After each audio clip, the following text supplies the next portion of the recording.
அருண் இந்த படத்தில் சிரமப்பட்டு நடித்து படம் சக்ஸஸ் ஆகிருக்கு, பேசப்பட்டிருக்கு. இதே நிலையில் சூர்யா நடிச்சிருந்தா இன்னும் எதிர்பார்ப்புகள் உங்களுக்கு கூடி இருக்கும்னு நினைக்கிறீங்களா? அந்த படம் பெரிய ஹிட் ஆகிருக்கும்னு நினைக்கிறீங்களா?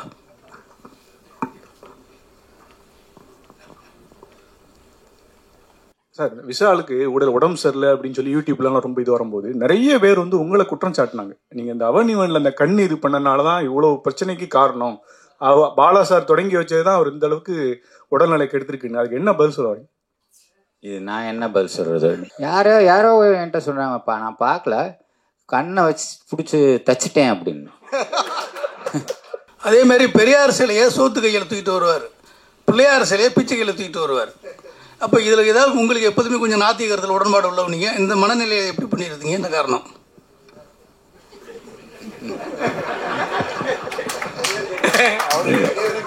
சார், பொங்கலுக்கு வெளிவந்த படத்துல விஷாலோட படமும் பயங்கரமா ஹிட் ஆயிருக்கு. ஸோ விஷாலுக்கு ஏதாவது மெசேஜ் சொல்றீங்களா? வாழ்த்துக்கள் சார்.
பயணம் முட்டி மோதி எட்டி பிடித்த வெற்றி இவருக்கு. மத யானை தோற்றம் போல் கம்பீர நடையின் நேர்த்தியான உடையும், குடும்ப கூட்டில் தலைமுறைகள் கூடி வாழும் அன்பான பறவைகள் நிறைந்த குடும்பம், பேசும் நிலையிலும் பேசாத எல்லாருக்கும் வணக்கம். ரொம்ப ரொம்ப சந்தோஷமா இருக்கு. இன்னைக்கு வணங்கான் படத்தை நீங்க எல்லாரும் மக்கள்கிட்ட கொண்டு போய் சேர்த்த விதமா இருக்கட்டும், உங்களோட விமர்சனங்களா இருக்கட்டும், இன்னைக்கு மக்கள் எல்லாரும் பார்த்துட்டு அதை பாராட்டும் போது அது உங்களோட பங்கு முக்கியமா இதுல இருக்கு. ஸோ அதுக்கு முதல் என்னுடைய நன்றிகளை தெரிவிச்சுக்கிறேன் இந்த நேரத்தில். அண்ட் சுரேஷ் சார் சொன்ன மாதிரி என்னோட திரையுலக பயணத்துல வணங்கான் ஒரு மைல்கல் படமாக அமைஞ்சதுக்கு முதல் பாலா சாருக்கு நன்றியை தெரிவிச்சுக்கிறேன் இந்த நேரத்தில். ஏன்னா ஒரு நடிகனாக படம் முழுக்க பேசாம மக்கள்கிட்ட போய் அவங்க மனசை கவர முடியும் அப்படின்னு என் மேலே எனக்கே நம்பிக்கையை உண்டாக்குன பாலா சாருக்கு நன்றி. ஏன்னா இன்னைக்கு எல்லாரும் நடிப்பை பற்றி பாராட்டுறாங்க, படத்தை பற்றி பாராட்டுறாங்க அப்படின்னா அது எல்லாத்துக்கும் முழுமையான காரணம் பாலா சார். ஏன்னா எவ்வளோ உழைப்பு அதில் பாலா சார் எனக்குள்ள வாங்கியிருக்காருன்னு எனக்கு தெரியும். ஏன்னா நிறைய விஷயங்கள் நாங்கள் அந்த படத்தில் அந்த ப்ராசஸே எனக்கு ஒரு பெரிய ஒரு அனுபவமாக இருந்தது. ஏன்னா செய்கை மொழியை கற்றுக்கிட்ட விதமாக இருக்கட்டும், அண்ட் உடல் மொழியை மாற்றிக்கிட்ட விதமாக இருக்கட்டும், அந்த கதாபாத்திரத்துக்குள்ளே அவ்வளோ ஆழமாக என்னை கொண்டு போன விதமாக இருக்கட்டும், பாலா சார் ஓட கைடன்ஸ் இல்லாமல் என்னால் அது பண்ணியிருக்கவே முடியாது. ஸோ இந்த எல்லா பாராட்டுகளும் பாலா சாருக்கு தான் போய் சேரும். அண்ட் இது எனக்கு நிச்சயமாக என்னோட வாழ்க்கையில் ஐ திங்க் இது மாதிரி திருப்பி ஒரு படம் பண்ண முடியுமா அப்படின்னு எனக்கு தெரியல. ஏன்னா த கிராஃப்ட்மேன் பாலா சார், னால மட்டுமே இதை வந்து கொடுக்க முடியும். ஸோ மீண்டும் நம்ம இணைஞ்சா வேற ஏதாவது புதுசாக ஏதாவது பண்ண முடியுமான்னு தெரியல. So thank you Bala sir, thank you so much.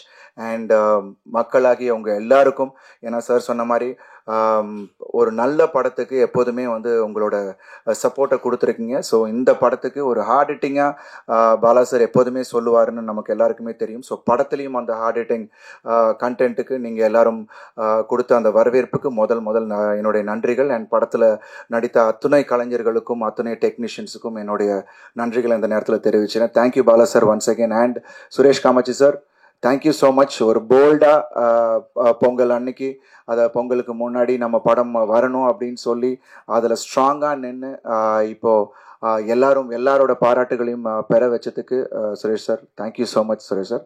I will never forget. And ரொம்ப நன்றி பத்திரிகையாளர்கள் எல்லாருக்குமே என்னுடைய நன்றிகள் இந்த நேரத்தில் தெரிவிச்சிருக்கேன். Thank you so much. நன்றி. Thank you sir. அடுத்து நாம் பேச அழைக்கிறோம் தமிழ் சினிமா பார்த்திராத கதாபாத்திரங்களை தன் படைப்புகள் மூலம் தந்து உச்சிக்கு சென்றவர். 25 காலம் தமிழ் சினிமாவில் தனக்கான அடையாளத்தை தேடிக்கொண்டவர்.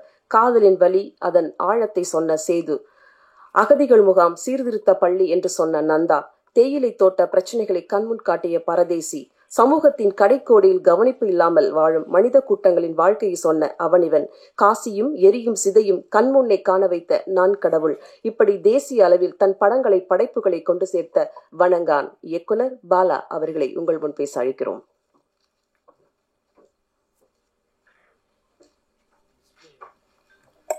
எல்லோருக்கும் காலை வணக்கம்.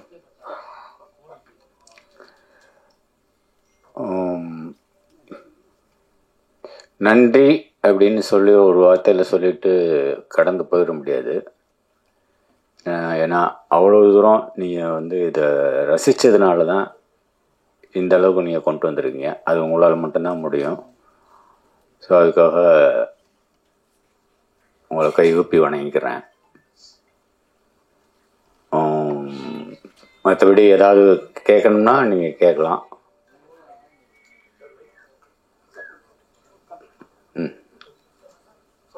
உட்காந்துக்கலாமா சார்? எனக்கு ஒரு கேள்வி சார். எப்படி சார் அப்படியே இருக்கீங்க? எனக்கு உங்களோட உணவு பழக்கம் அதெல்லாம் கொஞ்சம் சொல்லுங்க சார்.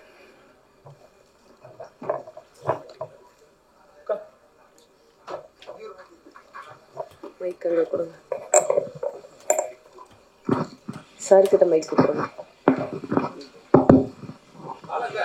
இருங்க ஒரு கொஸ்டின் கேட்டிருக்கோம் சார். எப்படி அப்படியே இருக்கீங்க அப்படின்னு சொல்லி ஒரு கேள்வி சார்.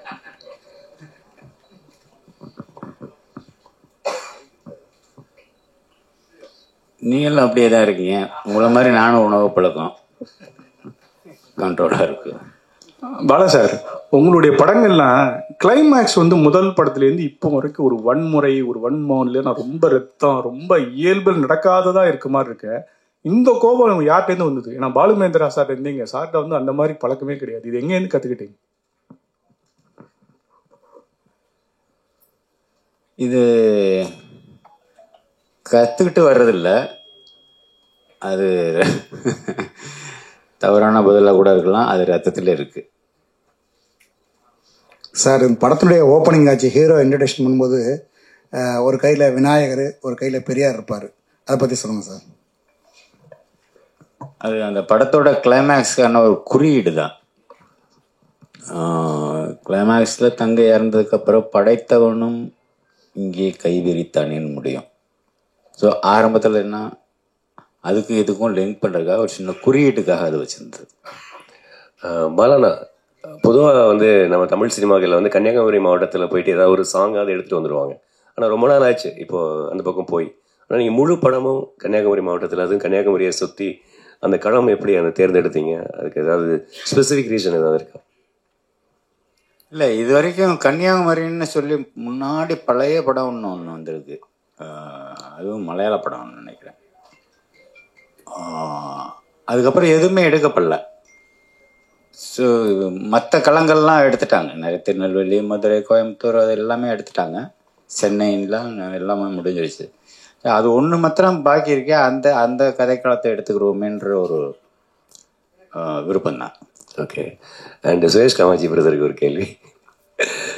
பிரதர், இது வந்து ஒரு ஒரு ஆத்தென்டிக்கான இது விஷயம் கிடையாது.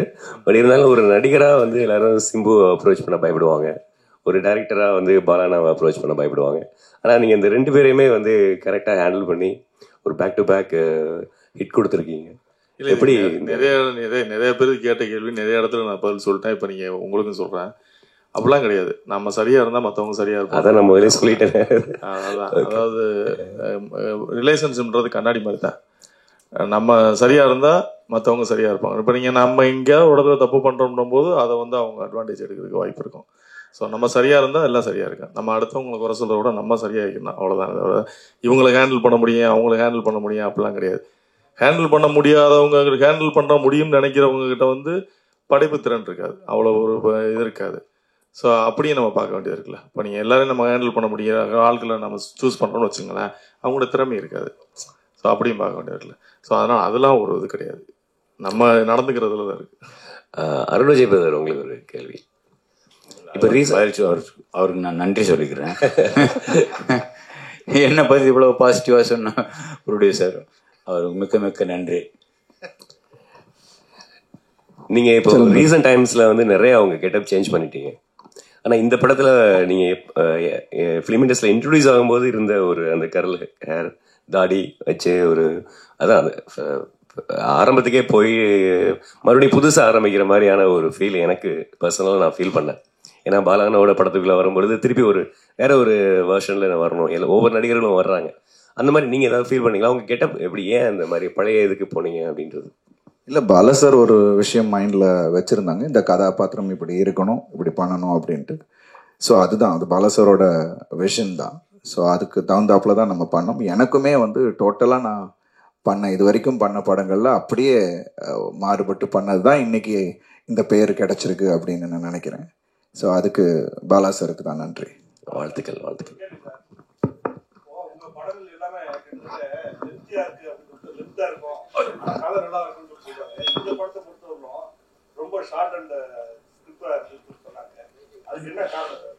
ரெண்டு மணி நேரம் 5 நிமிஷம் இருக்காது. எல்லாமே 2.25 தான் இருக்கும். இது வந்து கதை சொல்லப்பட்ட விதம், குறிப்பாக செகண்ட் ஹாஃப் அது கொஞ்சம் ஃபாஸ்ட்டாக போகும்னா அப்படி காட்சியில் அடுத்தடுத்து அப்படி அமைஞ்சதுனால அது உங்களுக்கு வந்து ரொம்ப சின்ன படம் மாதிரி தெரியுது. ஆமாம், அது ஃபாஸ்ட்டாக போகிறதுனால அது உங்களுக்கு தெரியல. சார் இங்கே சார் வாழ்த்துக்கள் முதல்ல படத்துக்கு. இந்த ஸ்டோரி வந்து ரியல் இன்ஸ்பிரேஷனா சார்? ஏதாவது நீங்கள் பார்த்ததா, இல்லை பேப்பரில் மாதிரி வந்து தகவல் அடிப்படையிலையா? அப்புறம் பர்டிகுலராக ஹீரோவுக்கு அந்த மாதிரி டெஃபெண்டப்பாக வச்சதுக்கான காரணம் என்ன சார்? அந்த இன்சிடெண்ட் வந்து ரியலாக நடந்தது. ஆனால் சென்னையில் தான். ஆனால் நான் அந்த ஸ்கூல் பேர் சொல்ல முடியாது. அந்த பிளைண்ட் ஸ்கூல், ஒரு பிளைண்ட் ஸ்கூலில் ஒரு அடுத்து என்ன கேட்டீங்க? பேச வைக்காத ஒரு ரோல் கொடுத்துருக்கீங்க. அவருக்கு வந்து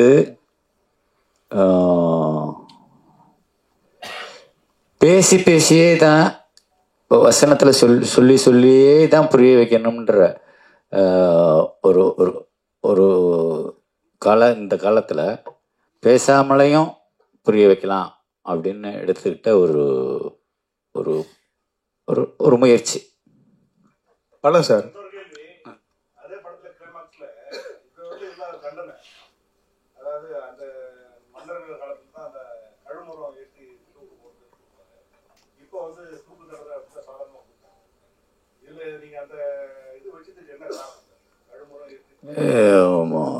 அந்த கதாபாத்திரம் வந்து தூக்கு தண்டனை கொடுக்குற அளவுக்கு சுப்ரீம் கோர்ட் நீதிபதி இல்லை.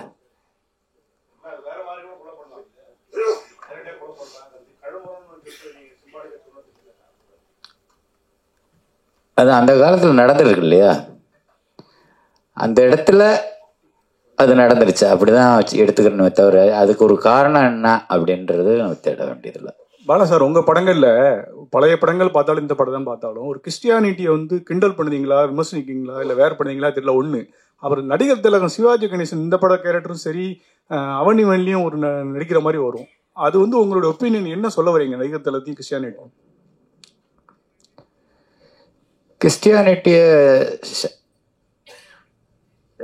சும்மா ஏதோ சட்டையர் பண்ணுறன்ற மாதிரி நீங்கள் அதை தவறாக எடுத்துக்கிற கூடாது. அந்த ஒரு பாட்டை கேட்டு பாருங்க, ஆடியோவில் அந்த சின்ன பொண்ணு தங்கச்சி பாடுற பாட்டை கேட்டு பாருங்க. அப்படி சொல்லவே மாட்டீங்க. முழு பாட்டையும் கேட்டீங்கன்னா சொல்ல மாட்டீங்க. நடிகர் திலகம் சிவாஜி கணேசன் என்ன எதில் வந்தார் இதுக்கு முன்னாடி?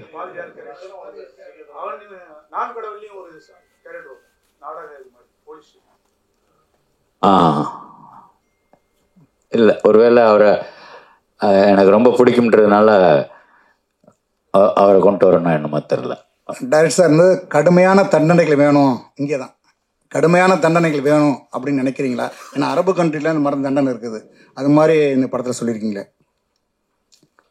இதை விட கடுமையான தண்டனை கொடுக்கணும் அப்படிங்கிறது தான் என்னோட ஆசை.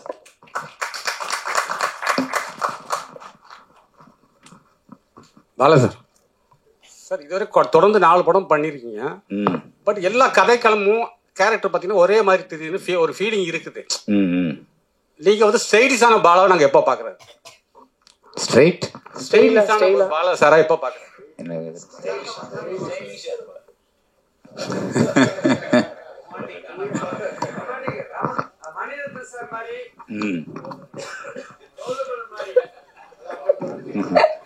ஆமா, அப்படி ஒரு படம் எடுக்கலாமே. ஒரு கதை இருந்தா கொடுங்க, எடுப்போம். பாலனா இல்லை இல்லை இல்லை, இதில் தான் முழுமையாக இருக்கேன். ரெடி ஆகிட்டு இருக்கு. பாலனா ஆக்சுவலாக அந்த பாலனா இங்கே படத்தில் ஃபுல்லாக இவர் அருண்விஜய் பேசும்பொழுது அவங்க சிஸ்டர் தான் அவங்க டிரான்ஸ்லேட்டர் மாதிரி எல்லா விஷயங்களும் பேசிகிட்டு இருப்பாங்க, எல்லாத்துக்கும் மற்றவங்களுக்கு புரிய வைக்கும் பொழுது. ஆனால் கிளைமேக்ஸில் வந்து அந்த சிஸ்டர் இறந்த அந்த நேரத்தில் இவருடைய எமோஷன்ஸே வந்து ஒரு சாங்காகவே நீங்கள் கன்வே பண்ணியிருப்பீங்க. அது ரொம்ப புதுசாக இருந்தது. ஆக்சுவலி அந்த மாற்றுத்திறனாளிகளுக்கு ஒரு மாண்டேஜி தான் சாங் பண்ணியிருப்பாங்க, பட் அவங்களுடைய உணர்வுகள் அவங்க பேசுகிறத சாங்காகவே நீங்கள் கன்வே பண்ணியிருப்பீங்க. அது ரொம்ப நல்லா இருந்தது. இன்னொரு விஷயம் வந்துட்டு, எப்படி நீங்கள் ஹீரோ கேரக்டருக்கு வந்து ஒரு அழுத்தமான ஒரு பயங்கரமான ஒரு கேரக்டராக போர்ட்ரேட் பண்ணுறீங்களோ, அதே மாதிரி ஒவ்வொரு படங்களையும் ஹீரோயின் கேரக்டரையும் ரொம்ப ரொம்ப சுவாரஸ்யமாக ரொம்பவும் மற்ற படங்களில் இல்லாத அளவுக்கு நீங்கள் அழகாக போர்ட்ரேட் பண்ணுறீங்க. இந்த படத்தில் ஹீரோயின் கேரக்டருக்கும் அவ்வளோ ரெஸ்பான்சிபிலிட்டி இருந்தது படம் ஃபுல்லாகவே. ஏன்னா ஃபர்ஸ்ட் ஹாஃபில் அப்புறம் அவங்க தான் அதை இவருக்கு ஈக்குவலாக அவர் வந்து அதை படத்தை தூக்கிட்டு சுமந்துட்டு இருக்காங்க. அந்த மாதிரியான ஒரு விஷயங்கள்லாம் எப்படி உங்களுக்கு தோணுது? அதே மாதிரி உங்கள் வயலன்ஸ் வந்து ஹீரோயின் மேலேயும் காட்டுறீங்களே ஹீரோ மூலமாக. நீங்கள் கேட்டீங்க வயலன்ஸ் வந்து என்னோட ஹேபிட்னு, அதாவது என்னோட குணம் அப்படின்றீங்க. நம்ம அதாவது வில்லன்களை பழி வாங்கும் பொழுது, ஆனால் வந்து ஹீரோயின் மேலேயும் வந்து எல்லா படங்களையும் ஹீரோக்கள் வந்து வயலன்ஸ் காமிச்சிட்டு தான் இருக்காங்க. இந்த படத்துலையும் அது போட்ல அந்த பொண்ணு வந்து அந்த ஹீரோவோட அந்த இயலாமைய, அதை பேச காது கேட்க தெரியாது இயலாமைய கிண்டல் அடிக்கிறா. பொதுவாக கிண்டல் வந்து சும்மா அவங்களுக்கெல்லாம் அப்படின்னு மூக்கு தொட்டாலே கோவம் வரும். நம்ம மூக்கு நம்ம தொட்டாலே கோவம் வரும், ஏதோ சொல்கிறோம் அப்படின்னு சொல்லிட்டு. அப்படி இருக்கும்போது நேருக்கு நேராகவே அவனை ரொம்ப டீஸ் பண்ணி பேசுகிற போது அப்படி தான் அடிப்பான்.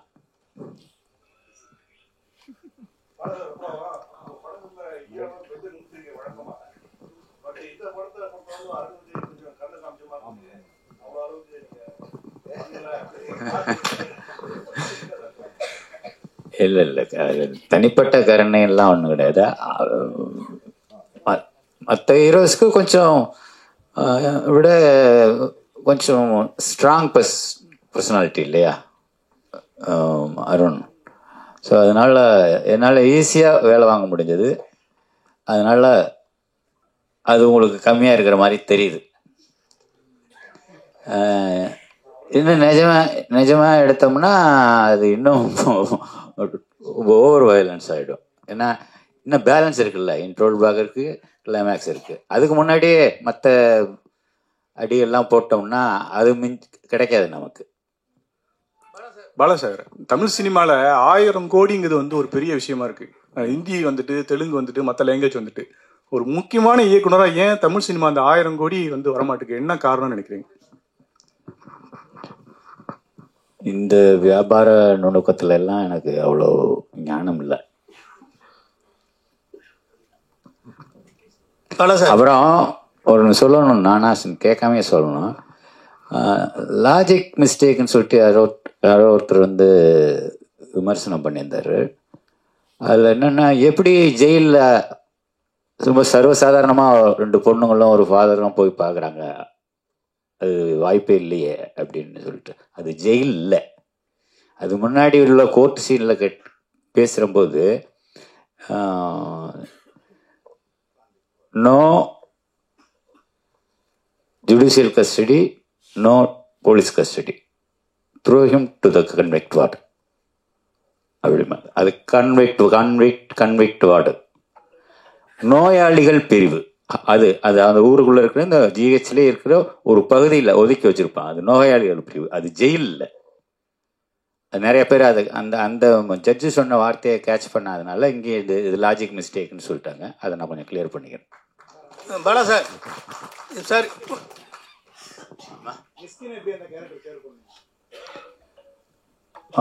மிஸ்கின் எனக்கு இந்த ஓனாயும் மாட்டுக்குட்டியிலிருந்தே எனக்கு அந்த அந்த இதில் பரியல் கிரவுண்டில் ஒரு மெழுகு மத்தனை ஏற்றி வச்சுட்டு பேசுகிற ஒரு லெங்க்தி ஷாட்டு, ஒரே ஷாட்டில் ஒரே டேக், அப்போ இருந்தே நான் ரொம்ப கூட சேர்ந்து படம் பண்ணிடணும் அப்படின்னு எனக்கு ரொம்ப ஆர்வமாக இருந்தேன். அது இந்த படத்தில் நிறைவேறிருக்கு. பாலா சார், இப்போ அருண் வந்து இந்த படத்தில் சிரமப்பட்டு நடித்து படம் சக்ஸஸ் ஆகிருக்கு, பேசப்பட்டிருக்கு. இதே நிலையில் வந்து சூர்யா நடிச்சிருந்தா இன்னும் எதிர்பார்ப்புகள் உங்களுக்கு கூடி இருக்குன்னு நினைக்கிறீங்களா? அந்த படம் பெரிய ஹிட் ஆயிருக்குன்னு நினைக்கிறீங்களா?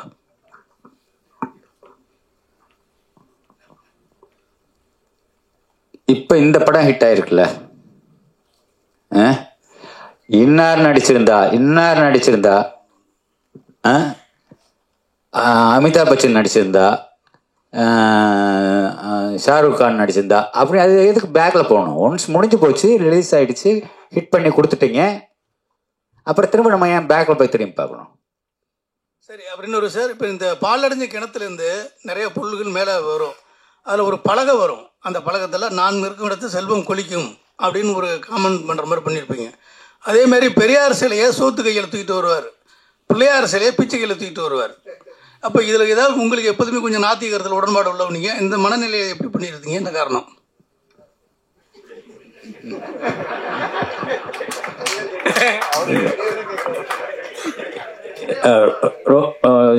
சோத்து கை நொட்டாங்கைன்னு சொல்லி ரொம்ப திங்க் பண்ண வேண்டாம்.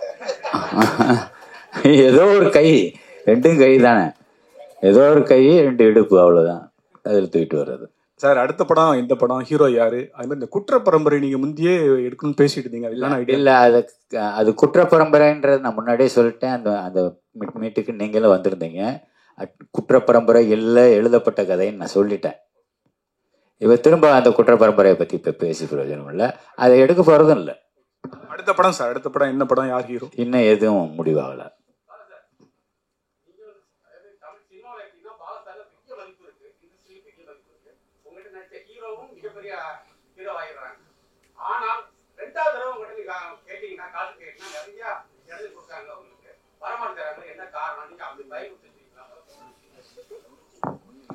என்ன பார்த்தா அவ்வளோ பயமாக இருக்கு? இல்லை, பொதுவாகவே எல்லாரும் கேட்குற கேள்வி, கோவக்காரரு பட்டுன்னு பேசிடுவார், அது இதுன்னு. அப்படி ஏதாவது நடந்திருக்கா அப்படின்னு சொல்லி சுரேஷ் காமாட்சிட்ட கேளுங்க, இல்லை அருண் விஜய்கிட்ட கேளுங்க, இல்லை படத்தில் நடிச்ச யார்கிட்ட வேணாலும் கேளுங்க. என்னைக்காவது ஒரு நாள் முகம் சுண்டிருக்கணும் நான் கூட கேட்டு பாருங்க, அது அவங்களே சொல்லட்டும் பதில்.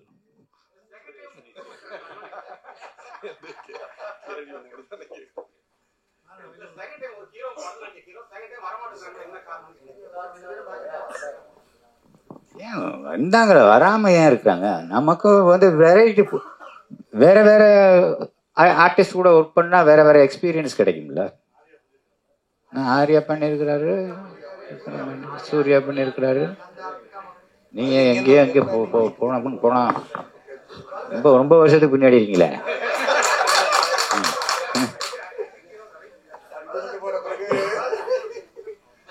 அருண் விஜய் சார், நான் ஒரு கேள்வி கேட்குறேன்.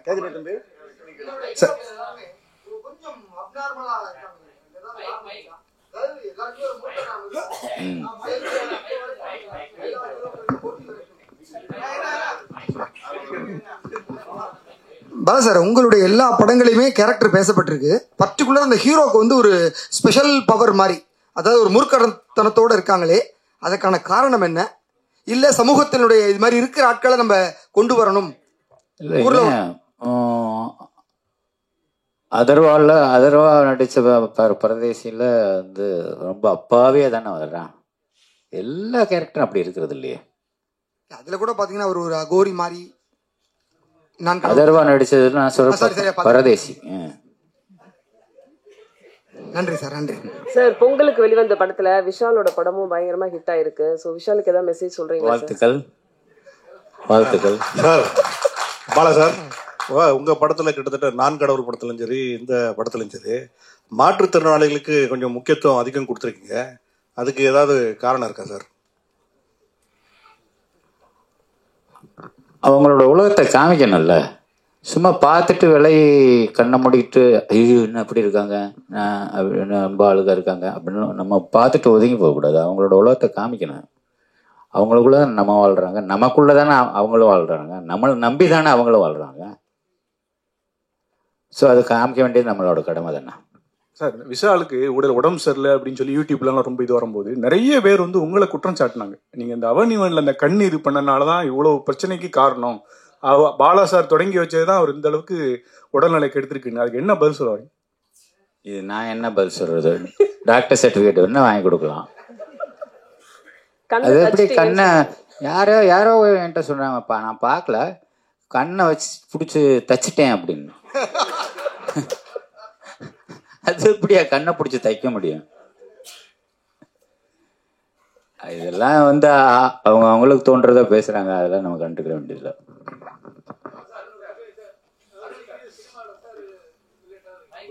சார், அருண் விஜய்க்கு ஒரு கொஸ்டின் சார்.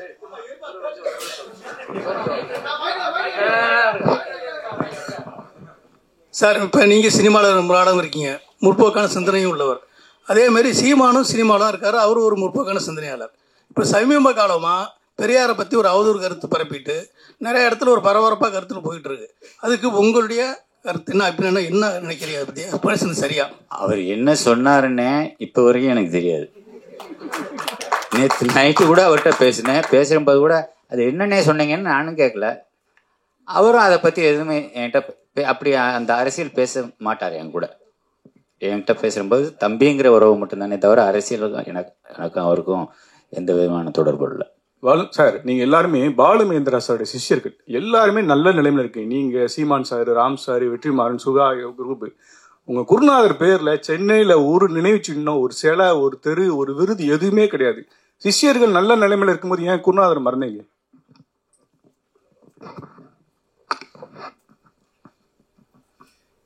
மறந்தீங்கன்னு எப்படி சொல்லலாம்? அவரு தான் நமக்குள்ளே இருக்கிறாரு, எங்களுக்குள்ள எல்லாருக்குள்ளே இருக்கிறாரு.